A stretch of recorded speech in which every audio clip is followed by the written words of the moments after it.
నమస్కారం వార్తలకు స్వాగతం. ముందుగా ముఖ్యాంశాలు. యువజన విభాగం నిర్వహించిన సమావేశంలో మాజీ సీఎం జగన్ పలు అంశాలపై వివరణ.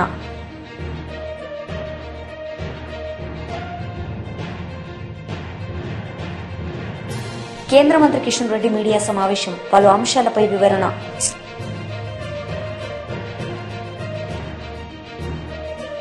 మాజీ ఎమ్మెల్యే జక్కంపూడి రాజా మీడియా సమావేశం నిర్వహించారు. ఈ సందర్భంగా ఆయన మాట్లాడారు. చూపించడం అనేటువంటిది షరామామూలేగా అలవాటు పడినటువంటి నారా చంద్రబాబు నాయుడు గారు అండ్ కో 2024 ఎన్నికల్లో సైతం అదే రకమైనటువంటి ఒరవడిని కొనసాగించారనేటువంటిది స్పష్టంగా కనిపిస్తూ ఉంది. ప్రీతమ నాయకులు జగన్మోహన్ రెడ్డి గారు 2014 నుంచి 19 వరకు అన్ని వర్గాల ప్రజలకి మేలు చేస్తూ, ముఖ్యంగా యువతకి సంబంధించి ఏదైతే ఒక శాశ్వతమైనటువంటి లబ్ధి చేకూర్చేటటువంటి కార్యక్రమం చేయాలి, ఏది చేసినా కూడా అని ఒక దూర ఆలోచనలతో నిత్యం పరిపాలన కొనసాగించినటువంటి జగన్మోహన్ రెడ్డి గారు ఆవేళ దేశ చరిత్రలోనే ఎప్పుడు లేనటువంటి రీతిలో మొట్టమొదటిసారిగా ఏకకాలంలో దాదాపుగా 1,35,000 మందిని గ్రామ సచివాలయ వ్యవస్థని తీసుకొచ్చి ప్రభుత్వం వచ్చినటువంటి తొలినాళ్లలోనే రిక్రూట్ చేసినటువంటి ఘనత జగన్మోహన్ రెడ్డి గారికి దక్కుతుంది. మరో పక్కన 2.5 లక్షల మందిని దాదాపుగా వాలంటీర్ వ్యవస్థను ఏర్పాటు చేసి ప్రతి పేదవాడికి కూడా వాళ్ళ ఇంటి దగ్గరికే ప్రభుత్వం తాలూకా సంక్షేమ పథకాల యొక్క ఫలాలు అందాలి అనేటువంటి ఒక గొప్ప లక్ష్యంతో వాలంటీర్ వ్యవస్థను కూడా తీసుకొచ్చి 2.5 లక్షల మందికి అవకాశాలు కల్పించడం జరిగింది. మరి ఈవేళ కొత్తగా ఏ ఒక్కరికి కూడా ఉద్యోగం ఇవ్వట్లేదు సరికదా, ఉన్నటువంటి ఉద్యోగాలు కూడా పీకేస్తూ ఉన్నటువంటి పరిస్థితి. జగన్మోహన్ రెడ్డి గారి ప్రభుత్వానికి ఇవాళ ఉన్నటువంటి ఈ ప్రభుత్వానికి వ్యత్యాసాన్ని గమనిస్తే దాదాపుగా 5 సంవత్సరాల కాలంలో 2019 నుంచి 24లో ప్రభుత్వానికి సంబంధించినటువంటి వివిధ శాఖల్లో 6,30,000 మందిని రిక్రూట్ చేయడం జరిగింది. ఎప్పుడు ఎక్కడ కని విని కూడా ఎరగనటువంటి రీతిలో మెడికల్ అండ్ హెల్త్ డిపార్ట్మెంట్లో పెద్ద ఎత్తున రెగ్యులర్ రిక్రూట్మెంట్లు కానీ, కాంట్రాక్ట్ కానీ, అవుట్సోర్సింగ్ ఎంప్లాయీస్ని కానీ దాదాపుగా 48,000 ఉద్యోగాల్ని కల్పించడం జరిగింది. అదే మాదిరిగా మరో పక్కన పోలీస్ డిపార్ట్మెంట్లో కావచ్చు, ఏపీఎస్ఆర్టీసీలో కావచ్చు, ఆర్టీసీలో కూడా అందరినీ కూడా పూర్తిగా గవర్నమెంట్లోకే అబ్జార్బ్ చేసుకున్నటువంటి సందర్భాన్ని కూడా ఈ సందర్భంగా గుర్తు చేస్తూ ఉన్నా. మరి ఈ మాదిరిగా ఏ డిపార్ట్మెంట్ తీసుకున్నా కూడా పెద్ద ఎత్తున 6,31,000 మందికి ఉద్యోగాల కల్పన ఆవేళ జగన్మోహన్ రెడ్డి గారు చేస్తే, మరో పక్కన ప్రైవేట్ వ్యవస్థల్లో కూడా ఎంఎస్ఎంఈలని ప్రోత్సహిస్తూ ఎవరైతే గవర్నమెంట్ దగ్గర నుంచి ప్రోత్సాహకాలు అందుకుని కొత్తగా ఎంఎస్ఎంఈల్ని స్థాపించుకుని స్వయం ఉపాధికి సంబంధించినటువంటి ఇండస్ట్రీలను కూడా వాళ్ళు పెట్టుకున్నారు. దాదాపుగా ఆ 5 సంవత్సరాల కాలంలో 33,82,242 మందికి ఆవేళ ఎంఎస్ఎంఈలో కూడా ఉద్యోగాలు రావడం జరిగింది. అంటే దాదాపుగా ప్రభుత్వ రంగంలోని ప్రైవేట్ రంగంలోని కలిపి 40 లక్షల మంది పైచులుక ఉద్యోగాలు వచ్చినట్టుగా ఏదైతే సోషియో ఎకనామిక్ సర్వే రిపోర్ట్లోనే పొందుపరచడం జరిగింది చాలా స్పష్టంగా. అటువంటిది ఈవేళ మనం చూస్తే చంద్రబాబు నాయుడు గారి ప్రభుత్వంలో రాష్ట్రం అంతా మొత్తం ప్రతి ఇంటికి కూడా ఉద్యోగం ఇస్తానన్నారు. ఉద్యోగం లేనటువంటి పక్షంలో నెలకి 3,000 రూపాయల చొప్పున నిరుద్యోగ భృతి ఇస్తామని చెప్పి ఊరు వాడ ప్రచారం చేశారు. ఆయనతో పాటుగా పవన్ కళ్యాణ్ గారు కావచ్చు, లేక బీజేపీ నాయకులు కావచ్చు. యువజన విభాగం నిర్వహించిన సమావేశంలో మాజీ సీఎం జగన్ పాల్గొన్నారు. ఈ సందర్భంగా ఆయన ప్రసంగించారు. చేస్తా ఉన్నాం, ప్రతిపక్షంలో ఉన్నాం. ప్రతిపక్షంలో ఉంటూ ప్రభుత్వం పనిచేస్తూ ఉన్న విధానాన్ని ప్రశ్నిస్తూ, ప్రభుత్వం ఇచ్చిన హామీలను ఆ ప్రభుత్వం ఎగరగొడతా ఉన్న నేపథ్యంలో ఆ ప్రభుత్వాన్ని గట్టిగా నిలదీస్తూ, నిద్రపోతా ఉన్న ఈ ప్రభుత్వాన్ని మేలుకొల్పే ప్రయత్నం గట్టిగా చేస్తూ ఉన్నాం. చేసే ఈ ప్రక్రియలో ఆర్గనైజేషన్ పరంగా ఇంకా మనం బలంగా ఎదగాలి. ఎదుగుదల అన్నది ఎందుకు అవసరము, ఎందుకంత ఇంపార్టెంటు అన్నది క్లుప్తంగా చెప్తాం. ఈరోజు మన పార్టీని చూసినప్పుడు చాలామంది ఎమ్మెల్యేలు కొత్త వాళ్ళే. మన పార్టీ వచ్చినప్పుడే 2011లో మన పార్టీ మనం స్థాపించిన పరిస్థితుల మధ్యలో గమనిస్తే, నేను అప్పట్లో కాంగ్రెస్ పార్టీ నుంచి బయటకు వచ్చిన. నేను బయటకు వచ్చినప్పుడు నాతో పాటు వెనకాల ఎవరు లేరు. నేను మా అమ్మ ఇద్దరం మాత్రమే బయటకు వచ్చినాం. అక్కడి నుంచి మొదలైంది ప్రస్థానం. నాతో పాటు కొంతమంది నాయకులు, నా మీద వ్యక్తిగతంగా అభిమానం ఉన్న నాయకులు కొంతమంది, మా కడప జిల్లాల నుంచి మరి ముఖ్యంగా కొంతమంది నాయకులు నాతో పాటు రావాలని అడుగులు ముందుకేశారు. నేనన్నా, నా పరిస్థితి ఏమిటో నాకే అర్థం కావడం లేదు. అందరూ అంటా ఉన్నారు, కేంద్రంలో కాంగ్రెస్ పార్టీతో ఢీకొంటా ఉన్నావు, రాష్ట్రంలో ముఖ్యమంత్రితో ఢీకొంటా ఉన్నావు కాంగ్రెస్ పార్టీతో. ఇలాంటి పరిస్థితుల్లో నా పరిస్థితి అగమ్య గోచరంగా ఉన్నప్పుడు నేను మిమ్మల్ని నాతో పాటు రమ్మని చెప్పి నేను చెప్పలేను. దేవుడు ఆశీర్వదించి నేను ఎదిగినప్పుడు, నేను బాగున్నప్పుడు అప్పుడు రండి అని చెప్పి కొంతమందికి చెప్పిన. ఇట్లా రాష్ట్రం వైపు తిరిగి చూస్తే ఎవ్వరూ లేరు వెనకాల.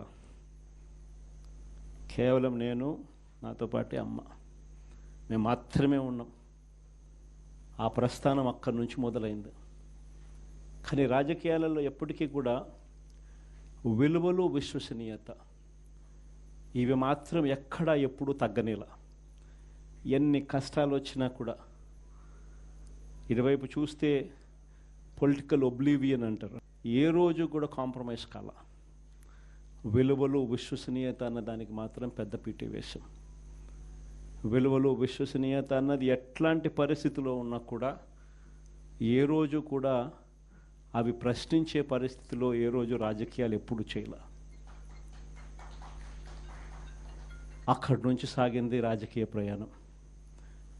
ఆ తర్వాత నాతో పాటు 18 మంది ఎమ్మెల్యేలు కాంగ్రెస్ పార్టీ వీడి నాతో పాటు రావాలన్నారు. అందరినీ పదవులు రాజీనామా చేయమన్నా. రాజమోహన్ రెడ్డి ఎంపీ నాతో పాటే వస్తానన్నాడు. అన్న రాజీనామా చేయన్న. రాజీనామా చేశాడు, వచ్చినాడు. బై ఎలక్షన్ జరిగింది. నా ఎలక్షన్ బై ఎలక్షన్, అమ్మ election by election, Rajamohan Reddy election by election. నా ఎలక్షన్లో 5,40,000 మెజారిటీ, ఆ 14th లోక్సభలో హైయెస్ట్ మెజారిటీ వచ్చింది మీ అన్నకే, జగన్కే. ఆ రోజు మనం ప్రమాణ స్వీకారం చేసేటప్పుడు పార్లమెంట్లో ప్రతి తల్లా కూడా మన వైపే తిరిగి చూస్తుంది. Highest majority in the 14th Lok Sabha. కానీ జీర్ణించుకోలేని పరిస్థితిలో మన మీద అంతే పగబట్టడం కూడా ఆ మెజారిటీని చూసి అనుకోండి, అది వేరే విషయం. ఆ తర్వాత అమ్మ, తర్వాత రాజమోహన్ రెడ్డి కాంగ్రెస్ పార్టీలో ఉన్నప్పుడు పోటీ చేసినప్పుడు వచ్చిన మెజారిటీ కన్నా అంతకన్నా 2 మెజారిటీతో ఆయన గెలిచినాడు. 2.5 లక్షల majority. SEEDAP chairman Goonapati Deepak Reddy media సమావేశం నిర్వహించారు. ఈ సందర్భంగా ఆయన మాట్లాడారు. నాయకులు అనేక దుష్ప్రచారాలు చేసుకుంటా ముందుకు పోతున్నారు. జగన్మోహన్ రెడ్డి జగన్ మోసాలతో జగత్ అబద్ధాలతో మభ్యపెట్టే విధంగా వాళ్ళ రాజకీయం ముందుకు పోతున్నారు.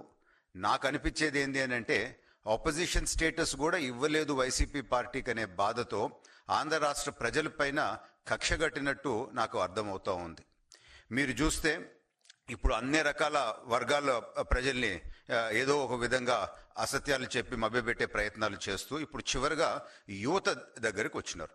యువతకు కూడా రకరకాల అసత్యాలు ప్రచారం చేస్తున్నారు. అందుకని ఈ ప్రెస్ మీట్ ద్వారా కూటమి ప్రభుత్వం ద్వారా జరిగే మంచి ప్రజల దృష్టికి యువత దృష్టికి ముఖ్యంగా తేవాలనుకుంటున్నాం. గతంలో మీరు చూస్తే వైఎస్ఆర్ పార్టీ 2,30,000 ఉద్యోగాలు ఇస్తాము అని చెప్పి హామీ ఇచ్చి ప్రతి సంవత్సరము జాబ్ క్యాలెండర్ తీసుకొని వస్తాము అని చెప్పి నిరుద్యోగ యువతకి నిలువున ముంచింది వాస్తవం కాదా అని చెప్పి నేను ఈరోజు ప్రశ్నిస్తున్నాను. అదేవిధంగా జగన్మోహన్ రెడ్డి మొదటి సంవత్సరం మనం గుర్తుపెట్టుకుంటే 1,80,000 కోట్ల పెట్టుబడులు కంపెనీలు మన రాష్ట్రాన్ని వదిలిపెట్టి వెళ్ళిపోయినాయి. ఆ పోత వాళ్ళు ఏమన్నారు అని అంటే ఫైనాన్షియల్ టెర్రరిజం జరుగుతూ ఉంది, ఆర్థిక ఉగ్రవాది జగన్మోహన్ రెడ్డి అని చెప్పి ఆ కంపెనీకి సంబంధించిన వాళ్ళు చెప్పిపోవటము ఇది వాస్తవము కాదా? నేను ముఖ్యంగా ఇంకొకటి అందరి దృష్టికి తేవాలనుకుంటున్నాను. ఒకసారి మళ్ళా వెనక్కి తిరిగి చూస్తే అప్పుడు సామెత అందరి నోట్లో ఏముండేది అని అంటే హార్డ్వేర్ కంపెనీలు దరిమేశాడు, సాఫ్ట్వేర్ కంపెనీలు దరివేశాడు, చివరిగా అండర్వేర్ కంపెనీని కూడా దరిమేసినాడు జగన్మోహన్ రెడ్డి అనేది అప్పుడు అందరి నోట్లో ఉండేది. అది ఒకసారి అందరికి గుర్తు చేస్తున్నాను. ఇంకొకటి అందరి దృష్టికి నేను తేవాలనుకుంటున్నాను. ఆల్రెడీ మీకు కూడా తెలుసుంటుంది. పవర్ కంపెనీల అగ్రిమెంట్లు క్యాన్సిల్ చేసి కేంద్ర ప్రభుత్వం కూడా అనేక సార్లు చెప్పింది ఇది చేస్తే తప్పు, రాష్ట్రానికే కాదు దేశానికి చెడ్డ పేరు వస్తుంది అని చెప్తే కూడా వినకుండా ఆ అగ్రిమెంట్స్ క్యాన్సిల్ చేసి ఆ కంపెనీలు వాళ్ళు కోర్టుకు పోతే దాదాపు 12,250 కోట్లు ఊరికే వాళ్ళకి కట్టాల్సి వచ్చింది. అంటే పవర్ తీసుకోకుండా. అంటే ఇది డైరెక్ట్గా ప్రజల డబ్బుల్ని ఏ విధంగా దుర్వినియోగం చేశాడు, దోచుకున్నాడు అని చెప్పి మనం తెలుపుకుంటున్నాను. తర్వాత ఇంకొకటి కూడా ప్రజల దృష్టికి తేవాలి. పోలవరం ప్రాజెక్టు ఆపి డిలే అయిన దానికి అప్రాక్సిమేట్గా 2 లక్షల కోట్ల పైన ప్రజలు నష్టపోయినారు. ఆ అమౌంట్ ఎంత అంటే 5 సంవత్సరాలు జగన్మోహన్ రెడ్డి డీబీటీలో ఇచ్చిన డబ్బుకి ఈక్వలెంట్ అంత డబ్బు ప్రజలు నష్టపోయినారు అని చెప్పి నేను తెలుపుకుంటున్నాను. తర్వాత ఇప్పుడు పాయింట్ 20 లక్షల ఉద్యోగాలు ఇస్తానన్నారు, ఏమైంది అని చెప్పి ప్రతిరోజు మాట్లాడతారు. సో అదే డైరెక్షన్లో జరిగే పని నేను ఈరోజు వివరించబోతున్నాను. దాదాపు 9,50,000 కోట్ల పెట్టుబడులు కంపెనీస్తో అగ్రిమెంట్స్ ఆల్రెడీ అయినాయి. చాలా కంపెనీస్ పని కూడా మొదలు పెట్టడం జరిగింది. 8,50,000 ఉద్యోగాలకి ఈ కంపెనీస్ అన్ని కూడా కమిట్మెంట్ ఇవ్వటం జరిగింది. డిఏసి ద్వారా 16,346 పోస్టులు ఇప్పుడు భర్తీ చేయటం జరుగుతూ ఉంది. అదే జగన్మోహన్ రెడ్డి 5 సంవత్సరాల్లో 0 ఏది చేయలేదు. మెగా డిఎస్సి ఇస్తానని చెప్పి మాయమాటలు చెప్పి 5 సంవత్సరాలు టైంపాస్ చేసి ఏమి చేయకుండా వెళ్ళిపోయినాడు అని చెప్పి కూడా నేను గుర్తు చేస్తూ ఉన్నాను. పోలీస్ కానిస్టేబుల్స్ 6,100 నియామకాలు జరుగుతున్నాయని చెప్పి అది కూడా నేను గుర్తు చేస్తూ ఉన్నాను. ఇప్పుడు సీడాప్ అండ్ ఏపీఎస్ఎస్డిసి ద్వారా ఇప్పటి వరకు 82,736 ఉద్యోగాలు ఆల్రెడీ కల్పించడం జరిగింది. మా 2 సంస్థల కింద సీడాప్ అండ్ ఏపీఎస్ఎస్డిసి కింద 30,000 పైగా ఇప్పుడు స్టూడెంట్స్ ట్రైన్ అవుతూ ఉండరు. నెక్స్ట్ 2 నెలల్లో 3 నెలల్లో వాళ్ళకు కూడా ఉద్యోగాలు మేము కలిపిపోతూ ఉంటాం. మాజీ మంత్రి గంగుల కమలాకర్ మీడియా సమావేశం నిర్వహించారు. ఈ సందర్భంగా ఆయన మాట్లాడారు. ఈరోజు మీరు ఏం మాట్లాడినరు? మీరు మొత్తం మాటలల్లో ఏం కనబడ్డది? రోజమ్మ రొయ్యల కూర గిద్దప్ప మీకు ఏమైనా ఆలోచన ఉందా? నేను సూటిగా ప్రశ్న అడుగుతున్నా. 2019 నాడు 2019న ఆ రోజు కేసీఆర్ గారు క్లియర్గా మెన్షన్ చేసిన మళ్ళీ చెప్తున్నాను. 2016లో అసలు బనకచెర్ల ప్రాజెక్టు ప్రతిపాదన ఉన్నదా? 2019లో గోదావరి జలాన్ని కృష్ణకు పంపే ప్రణాళిక ఇప్పటి పోలవరం బనకచెర్ల ప్రణాళికకి ఏమైనా సంబంధం ఉన్నదా? సూటిగా మళ్ళీ మీ ప్రభుత్వం స్పందించండి. కేసీఆర్ గారు ఆ రోజు పోయినప్పుడు ఆయన మెన్షన్ చేసినప్పుడు ఆ రోజు బనకచెర్ల పురలే లేదు కదా, బనకచెర్లకు ఉన్న కేసీఆర్ గారు టూర్కు ఏం సంబంధము అని మేము చెప్తున్నాం. 2019లో ఆనాడు నదీ మార్గంలో కృష్ణాకు నీళ్లు తరలించాలని, తద్వారా మహబూబ్ నగర్, నల్లగొండ జిల్లాలకు నీళ్లు రావాలనేది కేసీఆర్ ఆలోచన. దాని ద్వారానే 2019లో ఆ రోజు అక్కడ పోవడం జరిగింది. కానీ ఆ రోజు ఆ ప్రణాళికని ఇప్పటివరకు ముందుకు పోలే. ఆ కారణం చెప్తుర్రు, సూటిగా ప్రభుత్వం నడుతాను. ఆ రోజు 2019 నాడు బనకచెర్ల ప్రపోజల్ లేదు కదా, ఈ రోజు బనకచెర్లకున్న కేసీఆర్ గారి టూరుకు ఎందుకు లింక్ పెడుతున్నంటే మీ చేతగానితనానికి నిదర్శనంగా భావిస్తున్నాం. ఈరోజు అసలు నేను ఒకటే మొదలెడుతున్నాను, ఎందుకు ఈ బనకచెర్ల కట్టుడు, ఎందుకు డౌన్ వాటర్ ఓడు, ఎందుకు నీళ్ళు కిందికి పోతున్నాయి? నీ ఫెయిల్యూరే కదా. ఈరోజు మేడిగడ్డనే కరెక్ట్ కడితే గిట్ట కిందికి నీళ్ళు ఎందుకు పోతాయండి? మేడిగడ్డ పండబెట్టినవు, మేడిగడ్డను మొత్తం రిపేర్ చేయకుండా కిందికి జలాలు పోతుంటే పట్టుకోరా ఎవరు అక్కడ?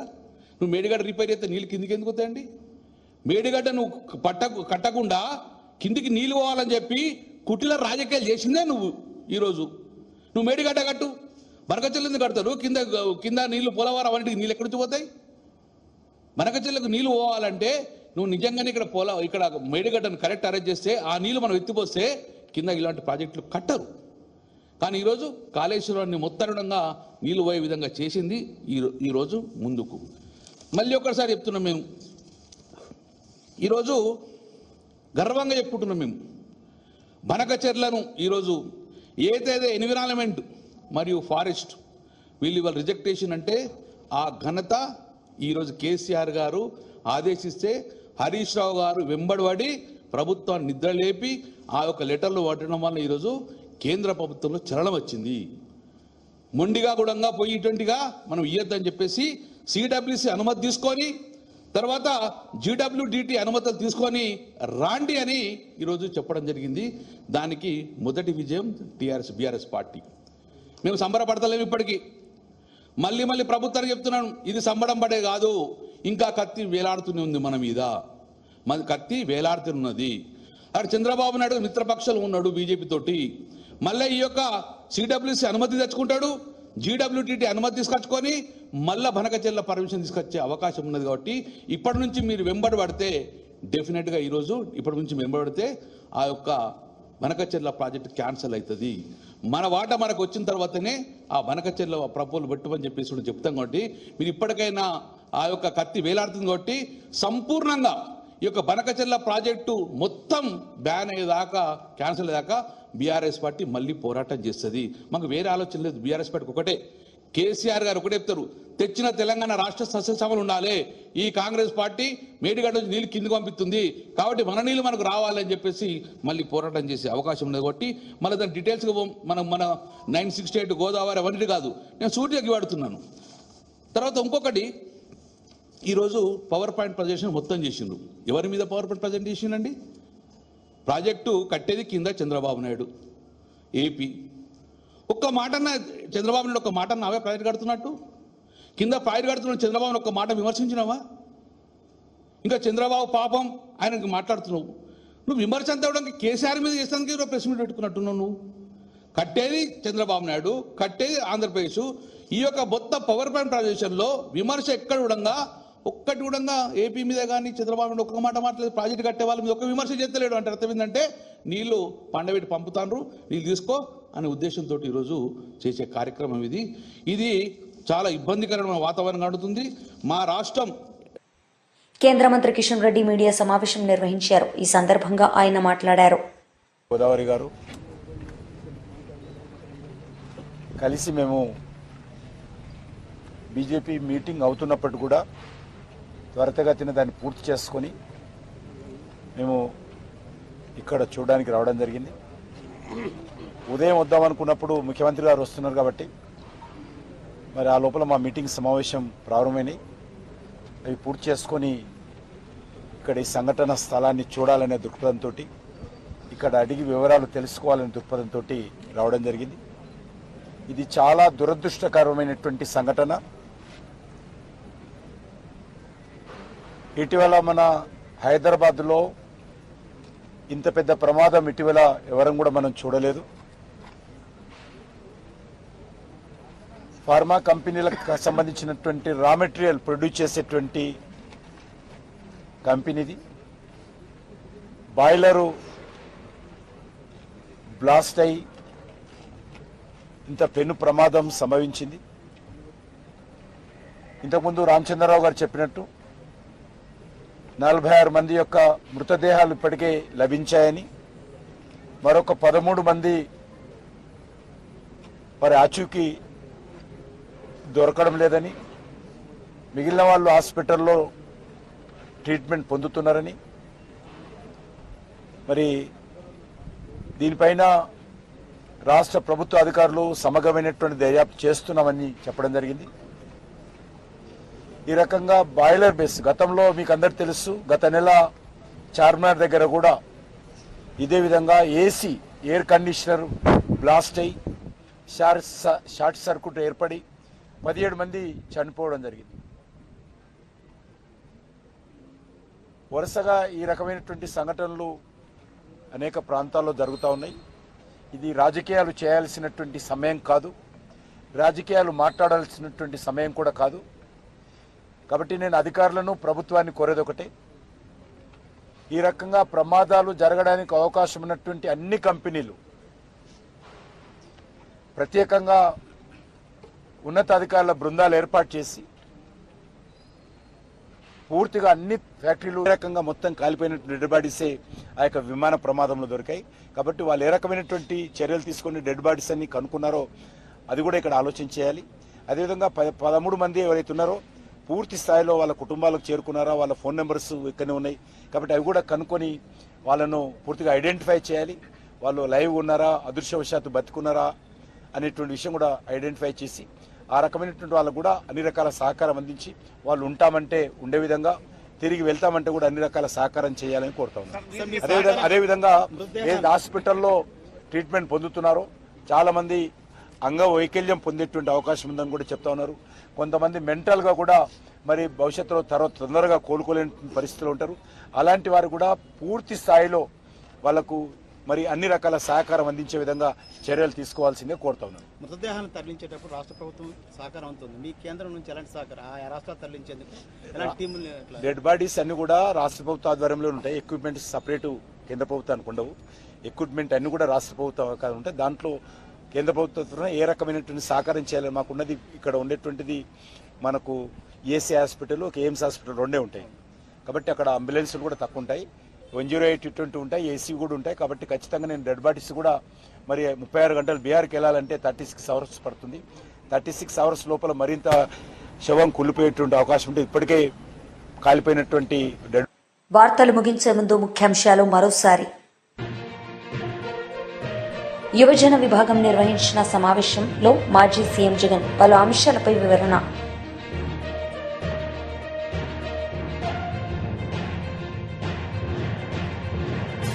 కేంద్ర మంత్రి కిషన్ రెడ్డి మీడియా సమావేశం, పలు అంశాలపై వివరణ.